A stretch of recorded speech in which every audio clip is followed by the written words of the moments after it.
Spencer Jones in Yes. the house. Good to see you, Mark.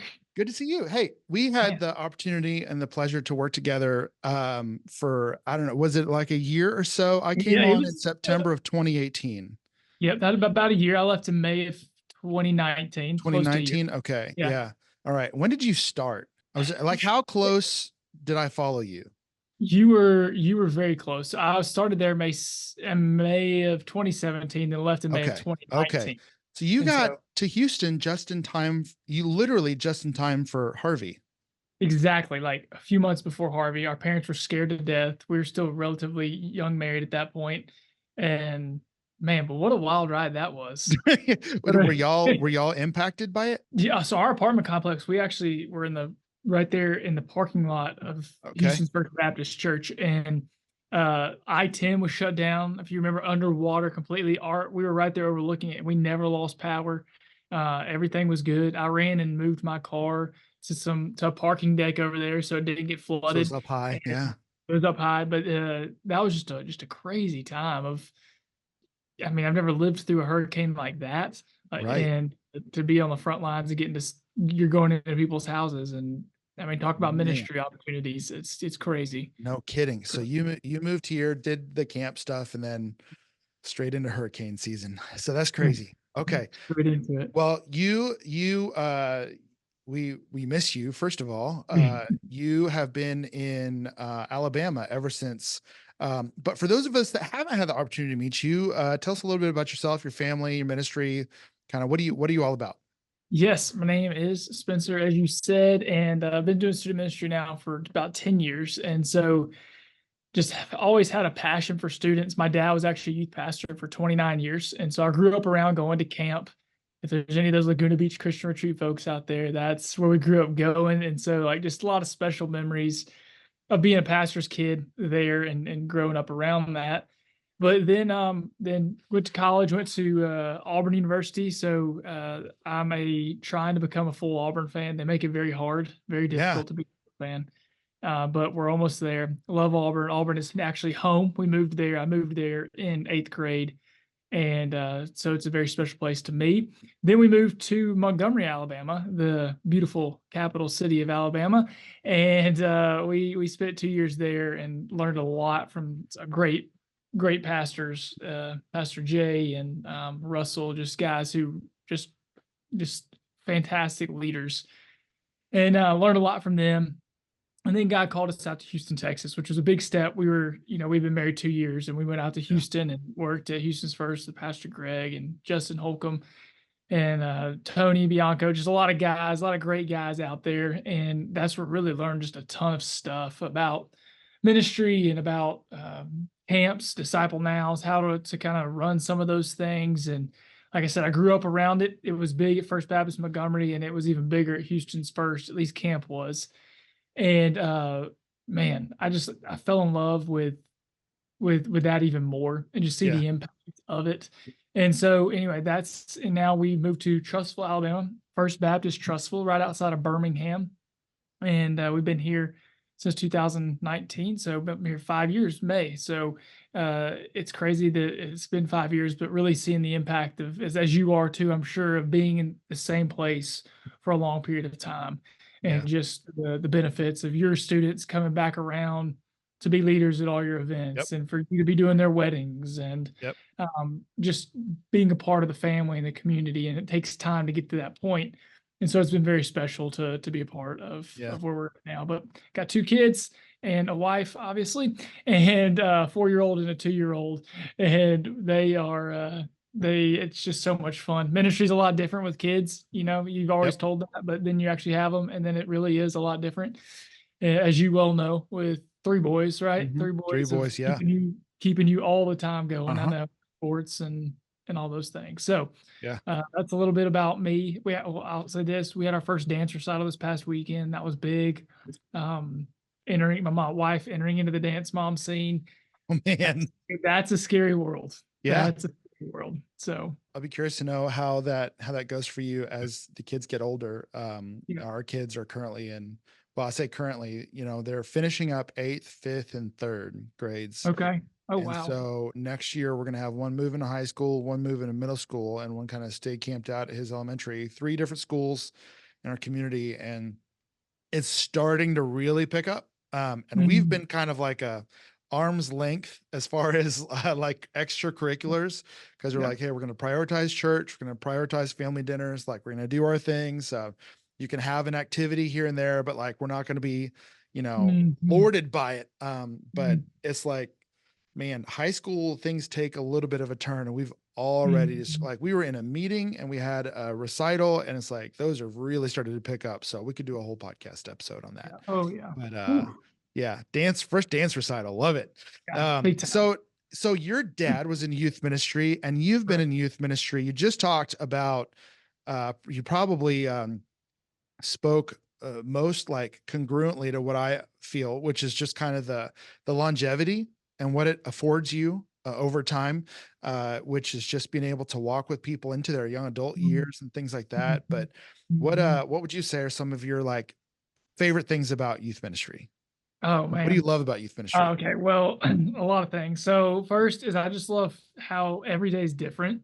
I wouldn't be good at just a regular behind the desk crunching numbers kind of job. One, because I'm terrible at math, but two, I just Say- I just my brain, it just doesn't function that way. I love, one day I might be at the football field. The next day we might be, I don't know, painting a fence, or we're going to somebody's house to help clean up a garage, or mowing some lady's lawn, whatever it is. All those made me sound like I was really doing a lot of serving. That's not the case. I'm just saying you could do so many different things. You never know what your day is going to look like. yeah. And then you also got the other part, like you might be called to, hey, my son, or they're doing this, and we need help trying to figure this out. Yeah. And we need to help praying or giving some direction. Like being involved in their life like that is super special, because I'm learning right now, as I said, with a 4 and 2-year-old, like parenting's tough. And so parenting teenagers, that's a whole other world, especially with the technology generation we live in, that none of us really know what to do. And so it's really cool to be able to be with some like incredible parents who I look up to, who are still trying to figure things out. It gives me Yeah. hope, encouragement, but I love being able to walk through situations and be there for people that are hurting and in need. Obviously, I love it when it clicks with students, as any youth pastor would say, but Hmm. when students really turn from just kind of being a attender because their parents are there, to like studying the Bible because they want to read it, and because they like realize they need to know Yeah. who God is to see if they really believe in Him, and then turning into their own faith, to then become leaders who are now coming back into our student ministry, who we're hiring as our staff for things Hmm. like that right there. And I've never gotten to experience that until recently, is like one of the Hmm. most fulfilling things to see. Wow, like this job can be pretty terrible sometimes. Student ministry, you deal with a lot of junk, but Hmm. like then the highs are really high, and And they're so worth it. Yeah. and they're worth it, and they keep you going and Yeah. keep you going. I guess it's kind of like a gambling addict. You win a little here and there, and it keeps you going. But That's such a great illustration. I'm coming back for more.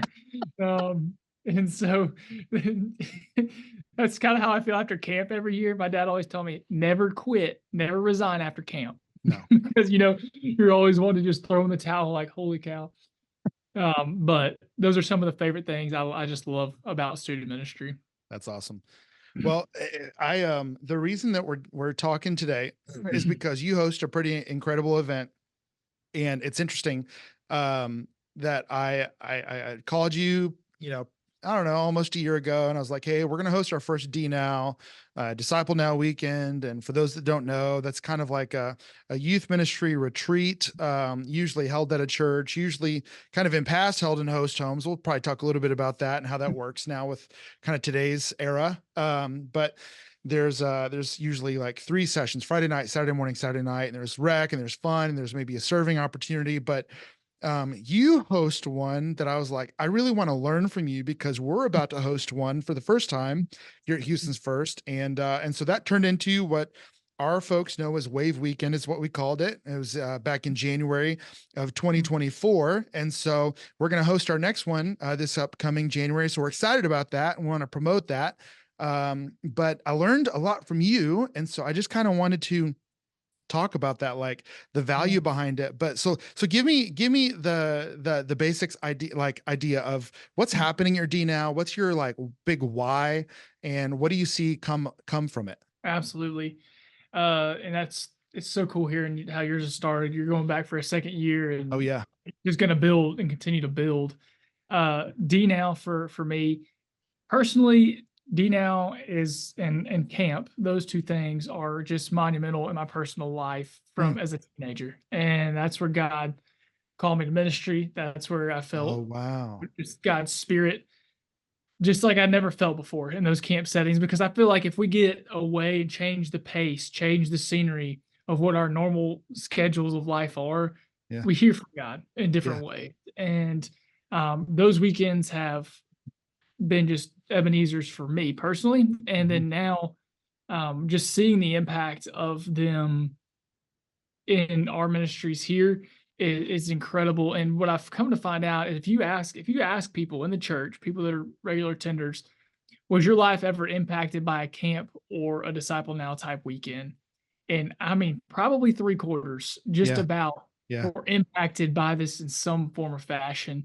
And I know there's some churches that are going away from it because they say the big events aren't the future and that kind of mm, thing. And that might be true, but that doesn't mean I have to bow down to that. yeah, That I'm gonna just say you're right. You're yeah, right. That we're not doing this anymore because I think those things have a purpose and a place, and that they're so impactful for kids' relationships. We had this past D now, which I don't think we got to talk about this part yet, but our theme was remember all God has done. When I got here, D now wasn't quite that big of a thing yet. Like they did it. It just there wasn't as much emphasis on D nows or camps.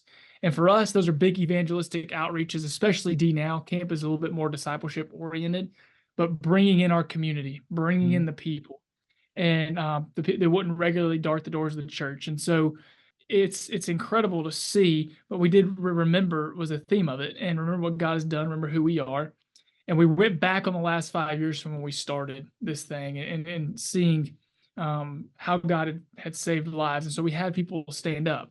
So we had oh our college leaders that were there. We had people that were there. Raise your hand or stand up if you gave your life to Jesus. And we just did D now. We didn't do camp. We said raise your life or stand up if you gave your life to Jesus as a disciple now. And then for this year, okay, what about this year? Okay, what about 2021, 2022, wow, 2023, and then we did it on 2024. And like it was crazy to see our college leaders that are standing up that are walking for Jesus now, like in college, that are now leading for us. But then you've got all of these other students who are most of them walking with Jesus still, standing up. And like there it was one of the more powerful moments of my entire student ministry time of getting to see like the legacy of doing something for the glory of God, and not for our own glory, but like just to see the impact of doing yeah, something continually and consistency. And this isn't to say you get complacent on, okay, well, we did it this way, we're gonna keep doing it this way. Because that's definitely not how we roll. Like we're always thinking and trying things to keep yeah, things fresh, but still keep that same foundation of, hey, what's our reasoning for doing this event? Well, it's to bring people into Jesus, and then to also help strengthen those kids that are there. So um, I just can't express the importance of it for us. Like when we started our first D now we had 300 kids at it 5 years ago. In this past D now we had 800 kids oh my at it, gosh, which is over a quarter of our school system here in Trustful. And so that was kind of our goal for that. It was like we want a quarter of the school system, and now we want more. Like, and obviously it's not just about the numbers, but it's really cool to see the correlation of that and how our student ministry has grown as well. yeah, Because when you're preaching Jesus, when you're giving those evangelistic events, people are reaching out, people are telling their friends see it, their friends hopefully experience Jesus, yeah, and then their lost friends are coming into the church and getting plugged into some of our launch group discipleship groups, and Sunday school and Wednesday nights. And so that's like the front door. Camp, DNOWs, those are car bash, the big event, those are our front doors of the student ministry that we use to get people in. And so man. that's a little bit of why I think that's so critical. So for the people who just either like drove off the side of the road when they heard those numbers or they smooth passed out, Can you give me a picture of what your kind of regular week numbers look like so we can kind of Yeah. get in our heads like, yo, on a Sunday it's this, but like at D now it's this or Yeah. So on a Sunday, average Sunday morning, we have about 400, and okay. that's about middle school and high school. And then for Wednesday night, we are usually 450 to 500 on a Wednesday night. And then so those big events do bring in obviously a pretty big influx of people to our community. And every year, without fail, we get families that don't have church homes. They start coming Yeah. to our church because of it. Oh, And so, that's and amazing. we've seen a huge growth in our like we didn't used to run that in Sunday school, and we didn't used Yeah. to run that on Wednesday nights. And it's caused a lot of other things we've had to figure out with growth of teams and trying to Yeah. figure out how to lead, and that's a whole other conversation. But it's pretty wild that and when people see, and here's another key that is it needs to be done with excellence. Yeah. Kids are offered a lot of things. And if it's not done with excellence, if it's half done, they're gonna see it. They're gonna see the attention detail wasn't there. And no, Yeah. the smoking lights, once again, this will be another battle. Some people will say, well, it's not about getting there with the smoking lights. And okay, I understand that. Like, but the world is appealing to them in a lot of ways too. Like I want when they come there to be visually appealing because these students are very visual people, obviously. And Yeah. so when they walk in, I want it to be something special. I want it to be like, oh wow, this doesn't just look like a boring old church or whatever. Yeah. And so I don't buy all that stuff either that people try to slam with because often I feel like it's just a cop out for they don't want to spend money. But like I think do it right. Do it right because Yeah. the world's trying to entice them with everything. I want to make sure that hey, we're giving them something that's hey, that church is pretty cool. Yeah. And so and Well, not you a got me gimmick. fired up. I'm ready to host D now right now, man. Just get me excited about it. The Yeah. critics, yeah, a lot of time. Listen, we should probably do an episode on criticism and what it's like to receive that, Yeah. and obviously you got to take, there's maybe a kernel of truth in it somewhere, but then also like, it sure is easy to just criticize rather than just Right. to pull off Right. an event like that, and Yeah. we're reaching 800 kids. Yeah, and you get criticized for a lot of things within that too. But let me tell you this too, because of the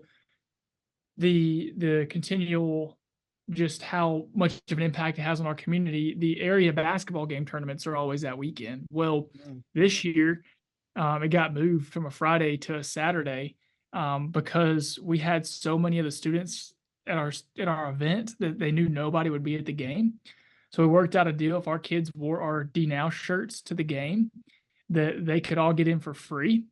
And we did the halftime show with some mascot costumes, and our kids came out there and did the church clap. This is a 7A Alabama high school. And they put the game in the middle of our break time so that our students could all come over there. So we piled up the arena, did the basketball game, and we piled back over for our last night worship session. And so it's just cool because it's just bought credibility with the community and our Yeah. school leaders and people as well. And so, like I said, that doesn't come overnight, but it's been really Right. cool to see how God has opened doors. That's a God thing for him to Yeah. open doors like that. Spencer, that's So incredible, dude. pretty That's cool. incredible. Wow. Yeah. And such a good partnership with the school and Yeah. God, that's amazing. Now So we're lucky because we're one school. We're pretty much a one high school city here in Trussville, so that's a game changer. That's super nice. Which I yeah. know Houston, that's a different world. Yeah. It's funny. We pre-COVID, we were pretty much a one high school like Mhm. campus or church. Mhm. And then COVID happened and the schools got kind of funny around here. And some were, doing some things that the parents weren't excited. So parents started sending their kids to local private school. So we're like spread out now. We've opened a new high school kind of just outside the neighborhood. And there's some students maybe going out there in the future. So yeah, we're fielding that. Loop campus has always had that, it's such a regional church. And so lots of different high Yep. schools. Well, talk about 800 kids coming. Obviously, there's got to be something that makes them want to come. And I know that the event itself is great, and y'all have earned credibility, but y'all have also kind of dangled some carrots for registration. This might be my favorite part of this conversation. Y'all have essentially put challenges out, and I never circle back around. I'm Yeah. glad that I'm going to get to hear this live. Yeah. You told Yeah. me some things that you had done. Like, give us some of the challenges that you guys have given the So students. yeah, this is pretty much what this is Spencer's bucket list that we turn into challenges that I can justify for work. And so me and our middle school minister. So we started out with like, okay, if you reach this certain amount of students by this date, we will do XYZ. And so some of them have been, and it's funny, they'll get on board for it because anything that causes your youth pastor punishment, they're all about. Yeah. So first one going way back was we did spray tans. And so we did the spray tans, but then we had to do announcements in big church on a Sunday morning, looking like a bunch of Oompa Loompas. And so that was the first one. Then the next one was we waxed legs. That one was a painful one. So we Yeah. had our legs waxed, and they enjoyed watching the pain of that. We did we did one where we rode our bikes. We did a bicycle competition from we rode from Atlanta, Georgia to Anniston, Alabama, which is 100 miles on a bicycle. And so we did that in a day. We'd never ridden those type of bicycles before, so that was quite a day. Were they like Uh, road bikes? they were road bikes. We did 7.5 hours from Atlanta to Anniston. So that one was fun. They enjoyed the pain of watching us cringe on that. We did a temporary tattoos of our pastor and a heart on our necks that we had to wear around for a week. And then when in church, we looked like people that had just gotten out of jail. Is kind of what we looked like there. Uh, my favorite one to date would be we took the ACT with students at the high school during like an actual ACT Saturday. So we're there at 7 a.m. Like we had to get our transcripts from high school. Oh We no. had to do all this stuff. And so we did a lot. We went in. It was kind of funny because I'm literally taking the ACT next to some of our students that are in our student ministry. And one of our girls, our girls' member, she was pregnant at this point, so she's taking it, pregnant in the high school. People are like, "What are y'all doing?" Uh-huh. And so we did that. Then we did a live reveal of our ACT scores on a Wednesday night, and I mean, it drew the crowd, but it was very humiliating because my score went down 2 points. I was already dumb. I already had a 20 in high school. I got an 18. I have gotten stupider since I left high school. Oh yeah. I'm surprised if you know me, but yeah, that was humbling because when the kid on the front row's got a 35 and then there's another kid with a 36, you're like, yeah, you are smarter than me. So pause. I had to explain to my kid. He's like, I just don't understand the "Are you smarter than a fifth grader" thing because, like, shouldn't you just get more and more and more knowledge? I'm like, bro, it does not work like that. It doesn't. It doesn't. I was out there trying to figure out the Pythagorean theorem on that ACT. I was like, I don't remember this. I've not used this. But that was a really fun one. One that we put out there, they did not meet the goal. If you don't meet the goal, we don't do it. And so yes, they were 23 short and I didn't budge. So we did not budge Oh, on it. good for you. Yeah, and it was a big goal, but we were 23 short on it. And so it was going to be, and this is a free one they can use. We kind of stole some of this from Mr. Beast, but we're setting up like a 9 square box out in the front church parking lot, which is on one of our main roads here in Trustful. And we will be going out. We go out after our big Wednesday night, and they will wrap us into that box for 24 hours. And we do challenge. We compete in challenges out there. While kids are going to school, they come by, see us, after school, come by and see us. And we're doing challenges that our other part of our student team is putting together, which will not be fun challenges. It'll be like things that, cause pain. And if we succeed at it, we gain an hour back. And if we lose, we add another hour. So that one has not been done yet. And so Oh, we'll save that again for D now next year, I guess. And okay. this last one was for camp, but so yeah, we just do a bunch of stupid things that are fun.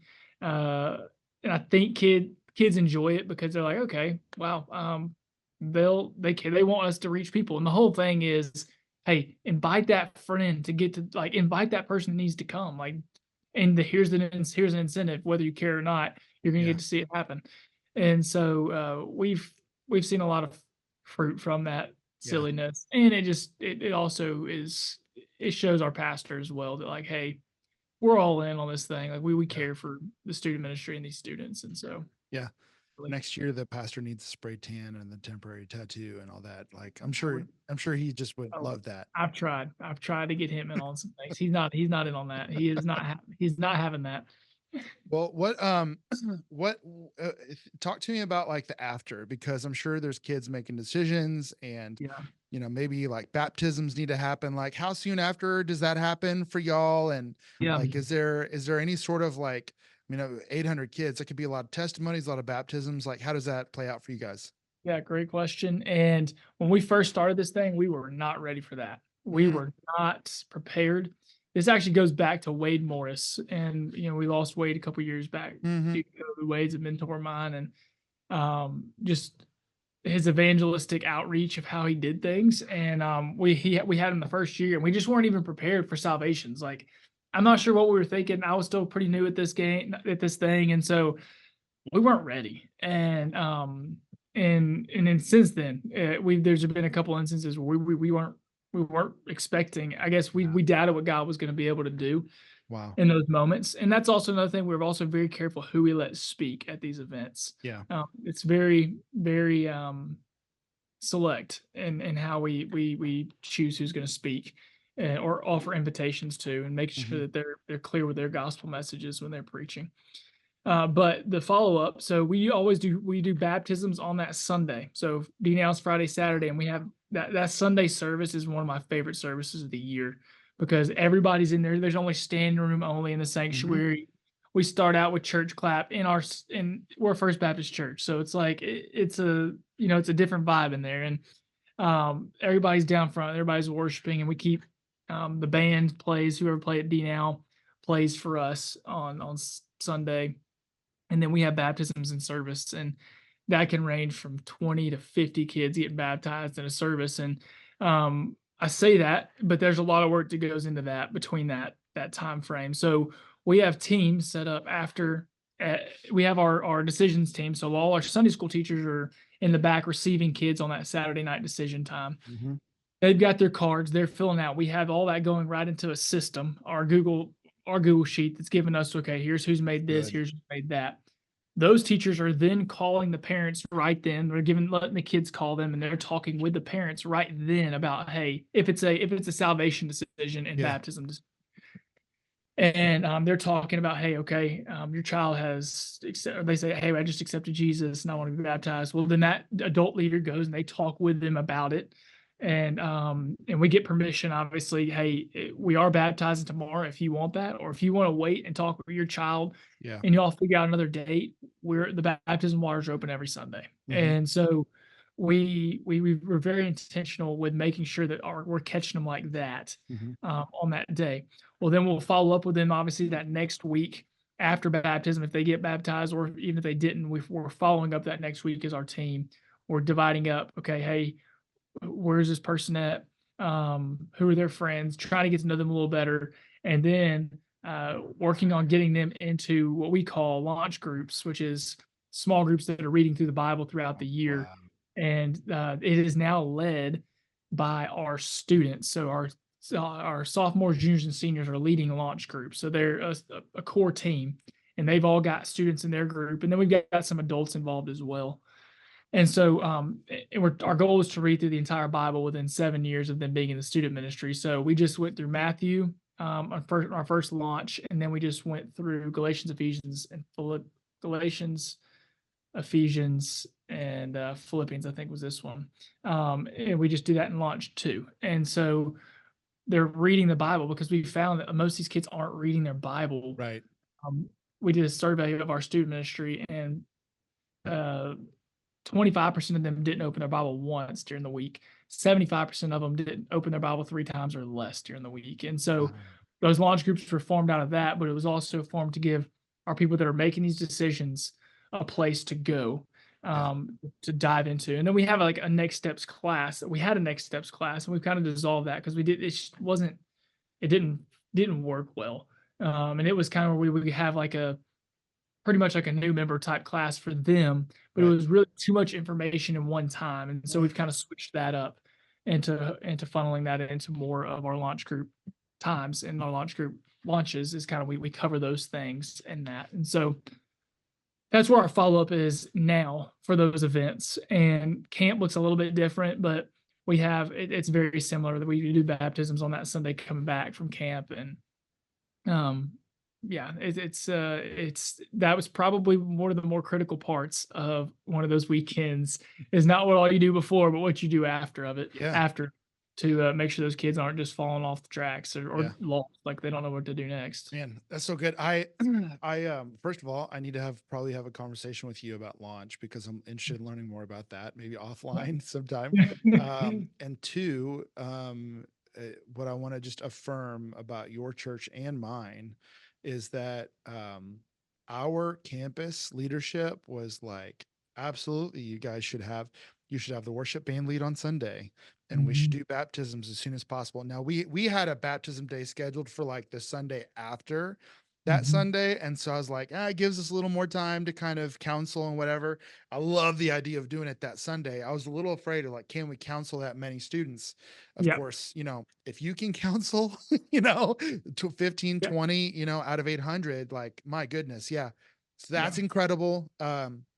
I just want to this, like what an amazing church to be a part of that's right, so supportive to kick yeah. off the service with church clap and to do the baptisms and all of that. So just amazing. Um Absolutely. We even bring mascots in on that Sunday morning service. And that sounds silly, like our panda's coming out. He's dancing. Like it's a full on service, I like regular thing. when do you have your D now? It'll be January 17th through 19th this year. 17th through 19th. We have penciled ours in. Of course, we're recording this Yeah. in May.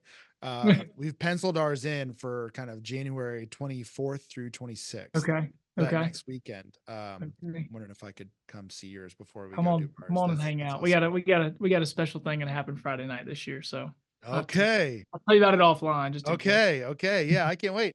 All right. Well, I just got a couple more minutes with you here, and I just kind of wanted to kind of peek into. We're not going to do a whole long deconstruction thing, but you and I have talked offline about how you're not seeing as much of that, which is Yep. incredible. Yep. And so I'm just kind of wondering, just to kind of close out our time, what is it that you're seeing exhibited in your graduating seniors? They're kind of launching out into kind of whatever's next for them. What are some of those things that you're seeing in them, and maybe what are some practices that like you can share with youth pastors and parents that are like, hey, here's a couple things that we've seen really work well that help keep kids connected to their faith. It's good. I think the first thing is, and I'm sure you see this, is they don't. I'm thinking specifically of my senior class. Like they don't shallow, easy answers. You know, Jesus loves you, Jesus wins. Like those kind of things. They want more than that. Mm, Going forward, like they know a lot of them know the answers of Jesus stuff. Like, but they're trying to figure out the why because they're seeing it so much more. I mean, these social media preachers that we that we're battling against. And I mean that in the sense of like we've got TikTok preachers that are like 16 years old. oh yeah. And, you know, and I've got a kid who comes into my office asking about losing their salvation because this TikTok preacher who's got a million plus followers said this. And I'm like, okay, let's look into it. Like, why do you think they said this? Where are they getting this from? And what do you believe? And so really these seniors, I think they ask a lot of questions there, and maybe that's just that is kids in general, but asking Yeah. questions, but they're very hungry for something deeper than just, well, hey, Jesus loves you, and it's going to be okay in the end. Which that is very true, both of those statements, but they want more. Yeah. And I think for us as youth pastors to openly talk, like if I don't know the answers, I told you already, I am not the sharpest tool in the shed. I'm not the smartest person in the room ever. Like biblically, anything. Like there are people way smarter than me. Um, but like ask me the question and I'm gonna if I don't know it, I'm gonna study it and tell you I don't know it and I'm gonna figure it out myself. And letting them see that we don't know all the answers, that I don't have it all together, that dude, I'm just trying to rely on Jesus and trying to figure this out because we're all screwed up and Hmm. we need to learn. And so really being transparent, being authentic, which we know as a characteristic of Gen Z, that is one thing that they're very keen on is authenticity. And so that those are two big things I've seen in our student in this, especially in this graduating class here. Yeah. We got a lot of kids who love to serve, like Yeah. the kids who want to. Like they want to make a difference. They want to be a part of something bigger than themselves. And so giving them the opportunity to do that in different forms of leadership, which I've done terrible in the past. And so trying to get better at that. Yeah, for sure. Yeah, so those are kind of two things. But Ed, to touch on the deconstruction thing, yes, I haven't seen it as much yet. And I mentioned to you, like when the Rhett and Link thing happened a couple years back, like that stirred up some feathers because it was all over social media Yep. and it was the buzz for that 2-day news period. Mm-hmm. But then like they see it obviously on TikTok, on Snap, and all these different things, but it hasn't affected us yet. I say that, and I mean, it just hasn't hit us like, okay, I'm seeing all these kids leaving the faith over here. Yeah. And maybe that's because we're in the Bible Belt South and they feel like they'll get criticized for that or their parents will look down on them for it. I don't know. Yeah. But yeah, so I can't speak too much to that yet. Thank goodness. Well, So praise God. I mean, it's an amazing, it's an amazing thing to say and to be true of your students. So that's incredible.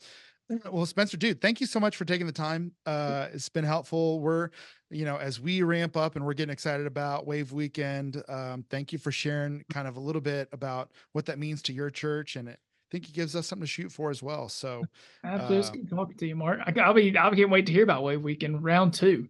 yeah, man, we'll circle back around. All All right, right. Thanks, Spencer. good talking to you.